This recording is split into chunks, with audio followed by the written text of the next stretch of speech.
Hi everyone, welcome back. So this is just a continuation of determining the area of a plane uh, curve. So we are already on number 5. So we have here find the area bounded by the curve y squared plus x minus 4y is equivalent to 5 and the y axis. So what I'm going to do is to combine terms that are similar and transpose the x to the other side of the equation. Because my main goal is, since it is on the second power, the highest power is on the second, most probably it is a parabola. So I'm going to check where is our parabola opening to. Okay, so y squared minus 4y transpose x to the other side of the equation, so that would become 5 minus x. So y squared minus 4y is equivalent to 5 minus x. So this is an incomplete polynomial term. So what I'm going to do is to complete the term. So if you can recall your binomial expansion, y squared times y times y would give us y squared, y times 2y at y times 2, that would give us times negative 2, that would give us negative 2y, then y times negative 2, that will also give us again negative 2y, then 2 times 2, which is wherein both of the terms are negative, that would give us positive 4. So I'll be adding 4 on the left equation and I'll be adding 4 on the right equation. So if I am to transpose this to the other side of the equation, that would become negative. So 4 minus 4, 0. Okay, so I can now transform this polynomial into the binomial form. So that would be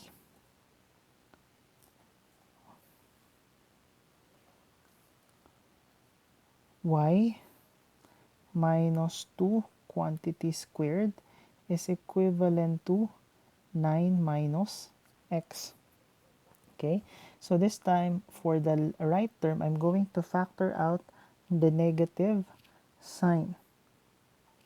Okay, so we have here y minus 2 quantity squared is equivalent to negative 1, and we have here x minus 9. So the vertex is located at h. H is 9, k is 2. And if we were to compare it here, we have y squared, and that is negative, so it is opening to the right, rather left, not right.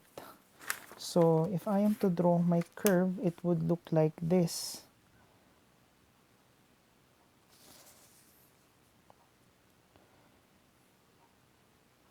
So the vertex is located at 9.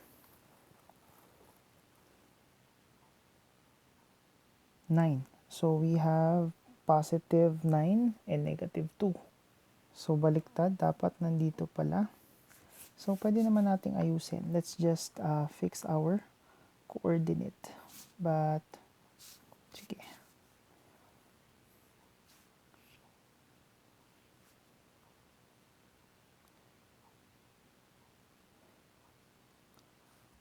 Let's say this is 0, 0. So we have 1, 2, 3, 4, 5, 6, 7, 8, 9. Then positive 2, we have 1, 2. So the vertex is here. So my curve would look like this. Okay.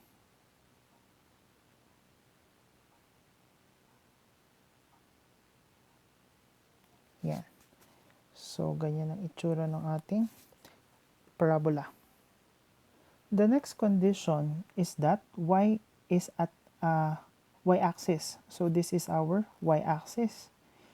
So From there, we can say that x is equivalent to 0. So at x is equivalent to 0, what would be the value of y? Okay, so that would be y minus 2 quantity squared is equivalent to negative 1, 0 minus 9.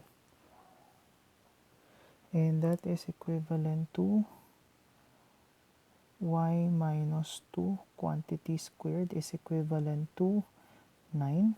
So y minus 2 is equivalent to plus minus 3. Transpose this to the other side of the equation. Magiging y is equivalent to 2 plus or minus 3. So y is equivalent to 2 plus 3, that is 5. Y 2 minus 3, that is negative 1. So here is negative 1 and here is positive 5 for the value of y. So in coordinate form, this is 0, 5. This is 0, negative 1. So what I'm going to do is I'm going to use a horizontal strip. So this would be my y and this would be my this would be my x and this would be my dy. So it would be xr x right minus x left.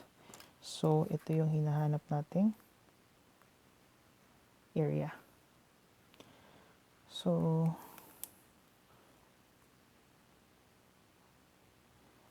in terms of x, so xr, what is xr?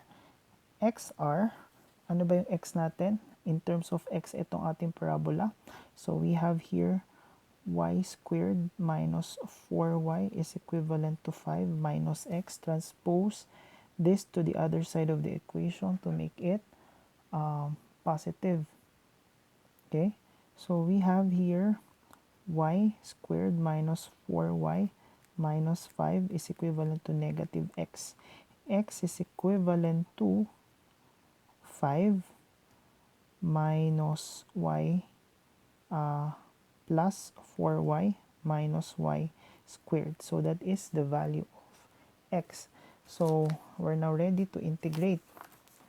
So area is equivalent to the integral of xr. What is xr? That is 5 plus 4y minus y squared minus xl, and xl is equivalent to 0, so there's no need to write that. So that is dy from negative 1 to positive 5. So what I'm going to do is to break it down into a simpler form. So that is equivalent to 5 dy from negative 1 to 5 plus 4 times the integral of y dy from negative 1 to 5 minus the integral of y squared dy.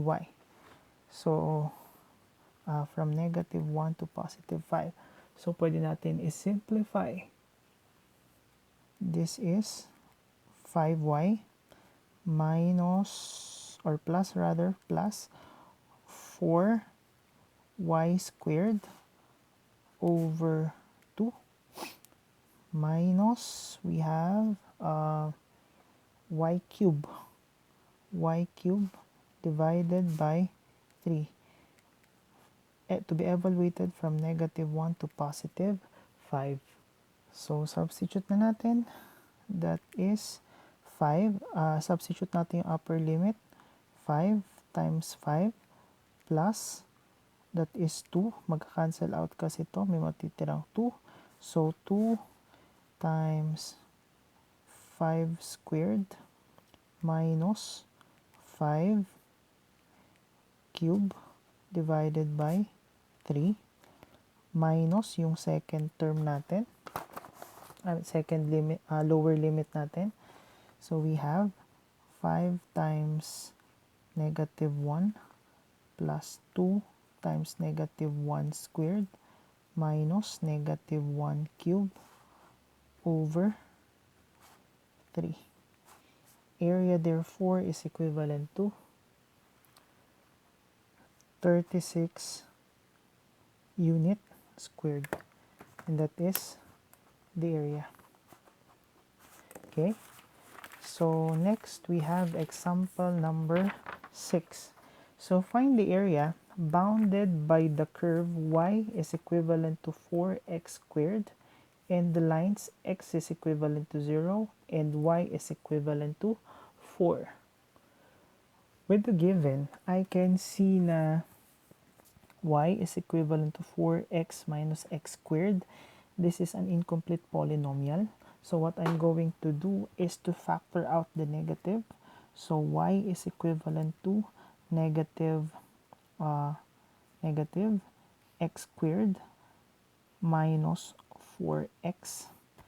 So ang kulang dito is plus 4, then I'll be adding plus 4 on the other side. So magbabalance lang. Then divide both sides by negative 1. So negative y is equivalent to x squared minus 4x plus 4. So we have here 4. Okay, so we can now transform this into binomial. So that is x minus 2 quantity squared is equivalent to negative, factor out ko yung negative sign, that would be y minus 4. Then I can now draw my vertex at points. So at h it is positive 2, at k it is 4. Then from here, if I am going to compare it on my chart, x squared negative. So this is x squared is equivalent to negative. Therefore, it is downwards. Okay, opens downward.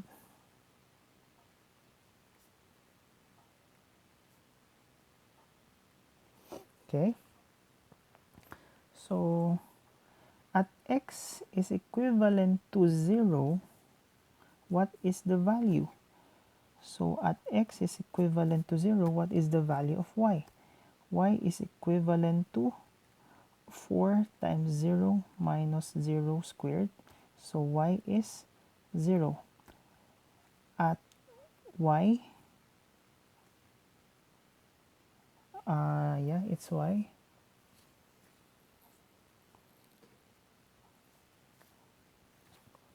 Kopyahin natin. At y is equivalent to 4. So plus plus. So magiging 0 to. Tapos x is equivalent to positive 2. Okay?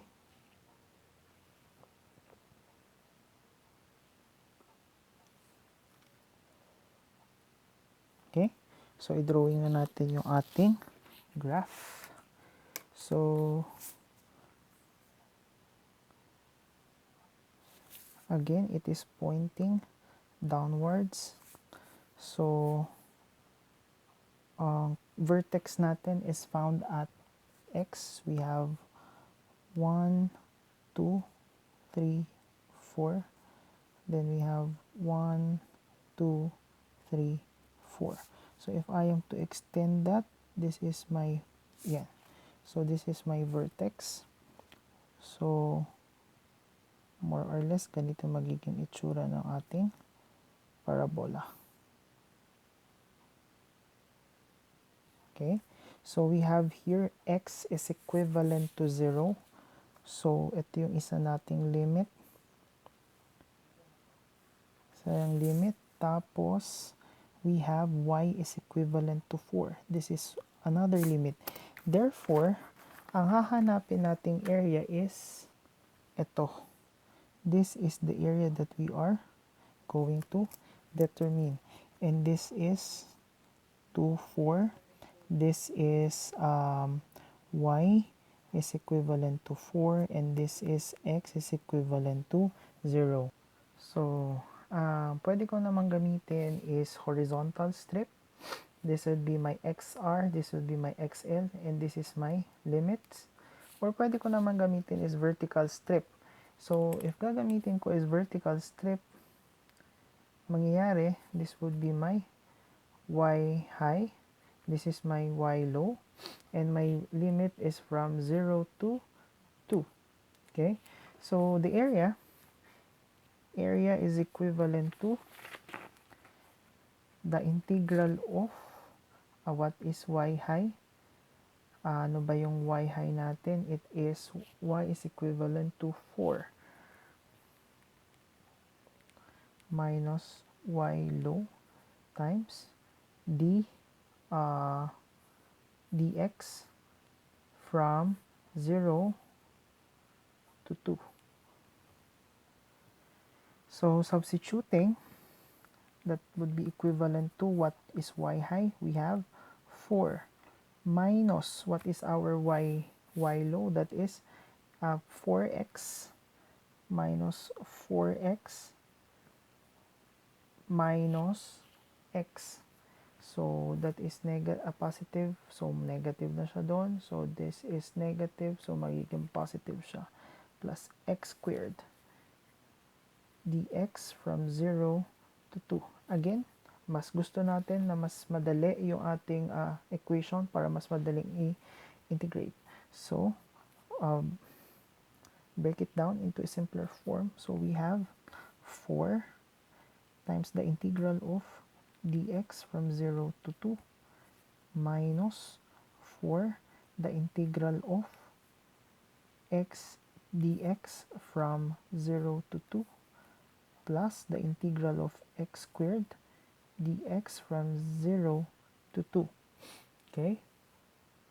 So, integrate na natin. This is 4x minus 4x squared over 2 plus x cubed over 3, evaluating from 0 to 2. So, substitute na natin. We have 4 times 2 minus 2 times 2 squared. Magka-cancel out kasi yan. So, may matitirang 2 plus 2 raised to 3 over 3. Kahit di na natin isulat si 0 because it is a 0 naman. Lahat sila may x variable. So, the area is equivalent to 8 over 3 unit squared. And that is the final answer for number 6. Next, number 7, we have here, find the area bounded between two curves. 2x squared plus x plus y is equivalent to 0. And the y is equivalent to 2x. Okay, so for problem number 7, our first curve, we have here 2x squared plus x plus y. So I think this is again another incomplete polynomial, no?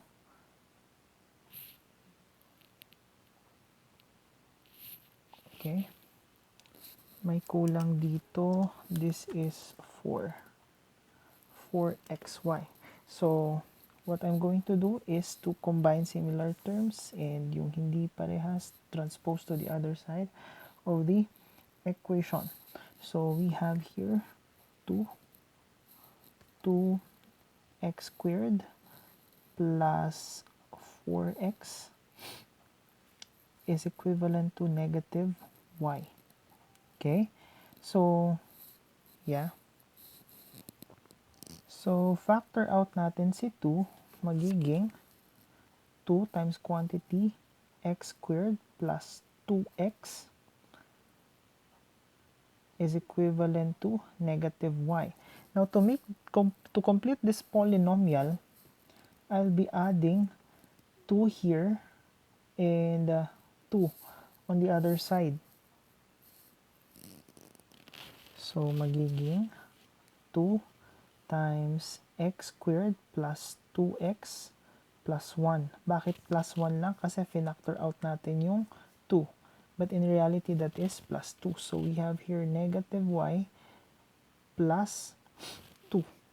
Okay, so we have here, we can now make this in its binomial form, so that is x plus 1. Quantity squared is equivalent to, factor out natin si negative, we have here negative y minus 2. Then yung 2 dito, cross multiply natin to divide it by 2. Okay, so check natin kung anong opening niya from our curve. We have x squared is equivalent to negative. So x squared is equivalent to negative. Therefore, it is pointing downwards or opening downwards. Okay. And to get the vertex is hk. You have the x or the h is negative 1 while the k is positive 2. So at y is equivalent to 2x, what would be the value of x? So we have here 2x squared plus 4x plus 2y plus 2y is no, 2x, no, that is 2x. 2x is equivalent to 0. No, let me rewrite na lang. So yan, nire-write ka na. So let's combine now. So we have here 2x squared plus 6x is equivalent to 0. So factor out x. So x, we will be left with 2x plus 6 is equivalent to 0. Okay? So simplify natin to. Divide both sides by 2.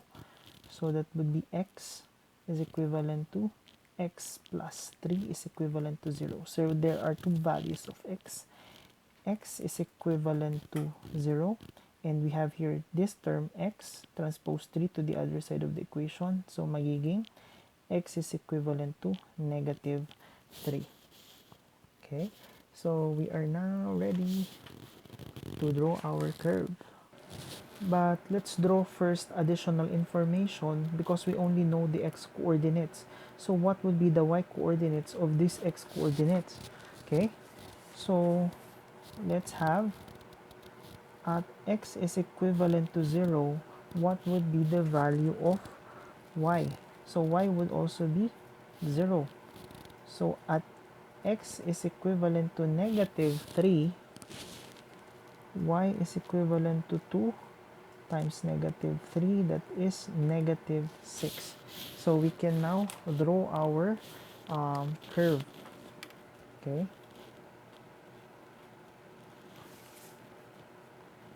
So from the vertex it is negative 1 and it is positive 2 for the y. So 1, 2. So more or less nandito yung ating vertex. Okay. Palakihin na lang natin para hindi sayang yung ating space. So this is 1. 1. Okay. Sabihin natin nandito yung ating curve. Don't mind this. Nandiyan na yan. So, next, ang coordinate natin at x is 0. Take note, this is the line. Okay? So, at x, y is also 0. At x is 0, y is 0. So, this is 0, 0. At x, negative 3. So, we have 1, 2, 3. Tapos, negative 6. Y is negative 6. So, we have 1,